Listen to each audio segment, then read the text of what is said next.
YB Way. I'm Bob Bagel. And I'm Clark Mason, and today we'll be talking about behavior-based questions at an interview. Let's go. More companies are using behavior-based questions to screen job applicants. Companies look for three parts when they ask you behavior-based questions. First, the situation leading up to your action. Second, the actions you took.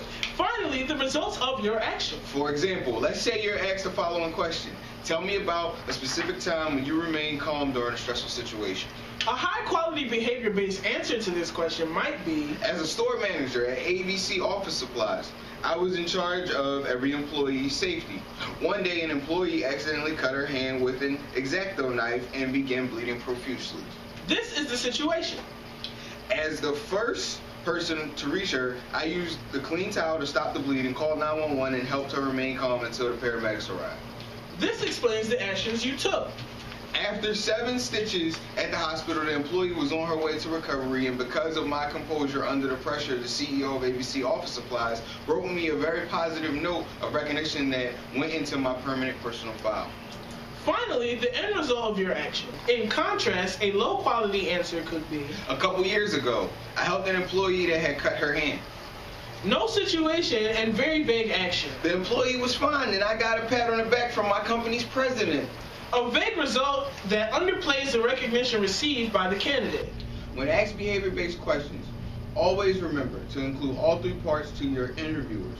Have a strong understanding of the situation, your actions, and the positive results of your actions. If you don't have work-related example, you can use a work-appropriate example, such as when you were captain of a football team or when you served as a volunteer. Another example of a behavior-based question is, tell me about a time you successfully worked with a difficult coworker to complete a task. Everyone has worked with a difficult coworker. So impress your interviewers by describing how you use teamwork to successfully complete the task while remaining professional. Feel free to talk about learning your coworkers' strengths and weaknesses and respecting the differences in your work style skill levels between your coworker and you. Our last example of the day, describe a time when you succeeded at work because of your ability to communicate. Although communication-related questions can be redundant since interviewers will review your communication skills firsthand, it's important to provide them with a specific example of your written and oral communication abilities help you succeed at work.